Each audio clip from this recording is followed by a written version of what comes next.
NGO করা আর জাতীয় সরকার পরিচালনা করা এক জিনিস না। একটা সময় ছিল যখন নির্বাচন বলতে ছিল বিওটি ভোট, এটা কেটে ওখানে যোগ হয়েছে বিওএটি ভোট, আরেকটি যোগ হয়েছে এনওটি নোট। ভোট ছিল না, ভোট এবং নোট।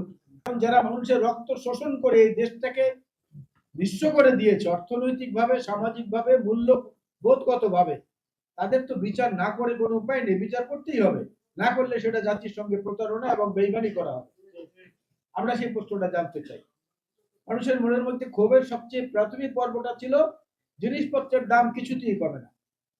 ঘুম থেকে ওঠার পর বাজারে রওনা করলে বাজারে গিয়ে দেখা গেল গতকালকে 20 টাকার সবজি আজকে 40 টাকা হয়ে গেছে, গতকালকে 200 টাকার মাছ আজকে 500 টাকা হয়ে গেছে। মানুষ অতিষ্ঠ ছিল।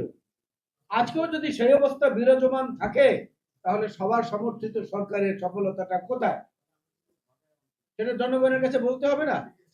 গণতন্ত্রের অর্থটা কি? গণতন্ত্রের অর্থটা হচ্ছে আপনার সর্বোচ্চ জবাবদিহিতাটা, এবং এই সর্বোচ্চ জবাবদিহিতাটা একমাত্র রাজনীতিবিদ বাদে আর কারো নাই। ব্যাকরণগতভাবে চিন্তা করে দেখেন, একজন সচিবকে আপনি জিজ্ঞেস করলে সে বলবে যে আমি ফাইলে যেভাবে পেয়েছি সই করে দিয়েছি। একজন পুলিশ কর্মকর্তাকে বললে বলবেন উপর থেকে নির্দেশ ছিল আমি সেইটাই ডিটো করেছি। একজন সেনাবাহিনীর কর্মকর্তাকে বলবেন যে আমার হেডকোয়ার্টার থেকে আমার উপরের বস যেটা বলেছেন আমি সেইটা করেছি। একমাত্র রাজনৈতিক নেতৃবৃন্দের কাছে গিয়ে আপনি দাঁড়িয়ে জিজ্ঞেস করতে পারেন যে এমপি সাহেব বা নেতা কি হলো, আমি এটা পেলাম না কেন? এই যে জবাবদিহিতাটা এবং মানুষের সঙ্গে সরাসরি প্রত্যক্ষ যোগাযোগ, এটা কিন্তু সমাজের আর কোনো পেশার মানুষের নাই, কোনো পেশার মানুষের নাই। একজন নাম করা ব্যক্তি, অনেক নাম করা, আন্তর্জাতিকভাবে বাংলাদেশের জন্য গৌরব, ঠিক আছে, ঠিক আছে, তো দেবতারাও তো মানুষের কাছে অনেক পূজনীয়, তাদেরকেও তো ফুল দেওয়া হয়, প্রসাদ দেওয়া হয়, কিন্তু দেবতা কি হাতে ধরে কেউ কি কিছু দিয়ে দিচ্ছে না পর্যন্ত? আজকে থেকে নাকি আবার কি জাতীয় ঐক্য কমিশন গঠন হয়েছে, তাদের সঙ্গে রাজনৈতিক দলগুলোর আলোচনা। আজকে থেকে বিএনপি সম্ভবত যাবে, আজকে বিকেল থেকে। এখন জাতীয় ঐক্যের জন্য একটা কমিশন গঠন করতে হবে। আমরা এই জিনিসগুলো আসলে বুঝি না। একটা সময় ছিল যখন নির্বাচন বলতে ছিল বিওটি ভোট, এটা কেটে ওখানে যোগ হয়েছে বিওএটি ভোট, আরেকটি যোগ হয়েছে এনওটি নোট। ভোট ছিল না, ভোট এবং নোট, এই ছিল নির্বাচন। সেই জায়গা থেকে যদি বের করতে হয় তাহলে জাতীয় পর্যায়ের নির্বাচনটা কি স্বাভাবিক কারণে আগে গুরুত্ব দিতে হবে। কারণ আপনি যদি বাংলাদেশের সংবিধান খোলেন, 59 এবং 60 অনুচ্ছেদে পরিষ্কার করে লেখা আছে লোকাল গভর্নমেন্ট, অর্থাৎ স্থানীয় সরকার, কিন্তু বাংলায় লেখা আছে স্থানীয় শাসন। দয়া করে বন্ধুরা আজকে গিয়ে যদি কারো কাছে সংবিধানটা থাকে খুলে দেখবেন, তার অর্থ কি? স্থানীয় পর্যায়ে যারা আছেন তারা আমাদেরকে শাসন করছেন। সেইটা আগে গুরুত্ব পেল কিভাবে? কারণ সংবিধানের নিয়ম অনুযায়ী বাংলা যেটা লেখা থাকে ওইটাই অগ্রাধিকারযোগ্য, ইংরেজিটা পরে সাবঅর্ডিনেট। সেই ক্ষেত্রে স্থানীয় শাসনের মধ্যে আগে কেন আমরা যাব? আমরা যাব স্থানীয়, তাকে পরবর্তীতে দেখা যাবে জাতীয় প্রশ্ন, যেটা জাতীয় সংসদের নির্বাচন, সেই জায়গাটা। কারণ সংসদ হচ্ছে এমন একটা জায়গা যেখানে গণতন্ত্রের মূল যে সৌন্দর্য, ভিন্ন মত, একমত, দ্বিমত, সহমত সব মিলিয়ে একটা ফুলের বাগান, সেই জায়গাটা দিয়ে গুরুত্ব না দিয়ে অন্যদিকে কেন দেওয়া হচ্ছে আমি জানি না। আপনাদের মনে আছে এরশাদ বিরোধী আন্দোলনের সময় এখানে দুদু ভাই এবং রেজাউদ্দৌলা ভাই আছেন, সালাম আছেন, আপনাদের মনে থাকার কথা, ঢাকার দেয়ালে দেয়ালে একটা শব্দ, একটা বাক্য লেখা ছিল, বড় কষ্টে আছি আইজুদ্দিন। মনে আছে না? বড় কষ্টে আছি আইজুদ্দিন, ঠিক এইভাবে সরেয়া রস্যই বর্গ আইজুদ্দিন।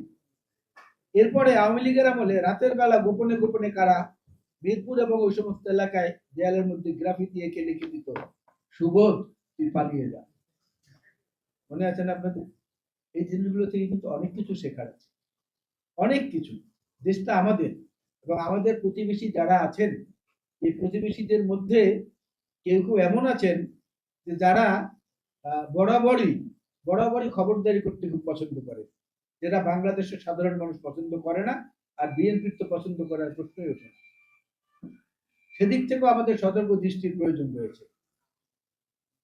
স্বামী স্ত্রী দুইজনে বসে আছেন তো, নীরব, কোনো কথাবার্তা নাই। স্ত্রী চিন্তা করলেন যে স্বামীকে একটু জিজ্ঞেস করি, বলে আচ্ছা তুমি সারাদিন এই বই নিয়ে বসে থাকো, কি মজা এটার মধ্যে? বলে যে আমার খুব ভালো লাগে, বই নিয়ে থাকতে খুব ভালো লাগে। স্ত্রী তখন দীর্ঘশ্বাস ফেলে বললেন, আহা আমি যদি বউ না হয়ে বই হতাম তাহলে না কত মজা হতো।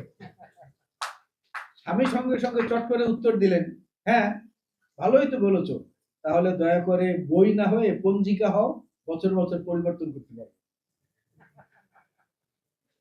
বছর বছর পরিবর্তন করার কোনো পরিকল্পনা নিয়ে এক বছর হবেন না, দয়া করে। এই সরকারকে বলবো সে দয়া করে হবেন না। অবৈধ অস্ত্রের কথা এখানে একজন বক্তা বলেছেন, রেজাবুদ্দৌলা চৌধুরী সম্ভবত বলেছেন। এই অস্ত্রগুলো উদ্ধার করা দরকার। এবং এখনো কারা কারা, আমি ওই দিন টকশোতে প্রেস সচিবকে বলেছি, ডক্টর ইউনূস সাহেবের প্রেস সচিবকে বলেছি, বড় বড় কথা না বলে বড় বড় কিছু কাজ করে দেখান, কিছু কাজ করে দেখান, যে কাজগুলো মানুষের মনের মধ্যে এখন পর্যন্ত হাহাকার অবস্থায় বিরাজ করছে। অস্ত্রগুলো উদ্ধার করেন, দ্রব্যমূল্যের সিন্ডিকেটটাকে থামান। সিটি গ্রুপ, বসুন্ধরা গ্রুপ, মেঘনা গ্রুপ, কাজী ফান্ড, এদের যারা আছে এদেরকে নিয়ে সরকার বসে না কেন? কেন বসে না? আকিজ গ্রুপ থেকে উপদেষ্টা নিয়েছেন, তাকে দায়িত্ব দেন।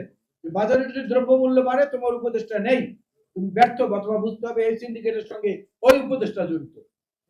যদি কেউ এই অভিযোগ করে, সেটা কি ইচ্ছা করলেই খণ্ডানো যাবে? মানুষ দ্রব্যমূল্যের চাপে অতিষ্ঠ হয়ে গেছে, সামনে রমজান আসছে, কি যে হবে মানুষের মধ্যে একটা হাহাকার অবস্থা, বিশ্বাস করে। প্রত্যেকটি জিনিসের দাম বাড়ছে, সয়াবিন বাজার থেকে অদৃশ্য হয়ে যাচ্ছে। আমি জেনে শুনে বলেছিলাম যে সয়াবিনের প্রাইস সারা পৃথিবীতে কমেছে। ডক্টর ইউনূস সাহেবের প্রেস সচিব আমার সঙ্গে বললেন যে না, আসলে প্রাইস বেড়েছে। এখন যেহেতু তখন আমার হাতে দলিল ছিল না, আমি দেখাতে পারিনি, কিন্তু খোঁজ নিয়ে দেখেন সয়াবিনের দাম আন্তর্জাতিক বাজারে কমেছে। অথচ এখানে সয়াবিন গায়েব হয়ে গেছে, মানে রোজার 1-2 দিন আগে থেকে আবার দেখা যাবে যে এটা বাজারে এসেছে এবং এটার মূল্য অনেক বেড়েছে। তাহলে বাণিজ্য উপদেষ্টা হিসাবে যাকে আমরা নিলাম, তিনি একটা বড় কর্পোরেট হাউসের মালিক, লাভ হলো কি? কি লাভ হলো? এনজিও করা আর জাতীয় সরকার পরিচালনা করা এক জিনিস না। এনজিও অনেকেই পরিচালনা করতে পারে। দেশ পরিচালনা করার জন্য যাদের অভিজ্ঞতা আছে তাদের সঙ্গে যোগাযোগ, তাদের কাছ থেকে পরামর্শ নেওয়া এবং তাদের সদিচ্ছাটাকে বাস্তবায়ন করা, এই জিনিসগুলোর দিকে আমাদের তাকাতে হবে, এবং সেটা এই সরকার যত তাড়াতাড়ি গ্রহণ করবে তত সবার জন্য ভালো হবে।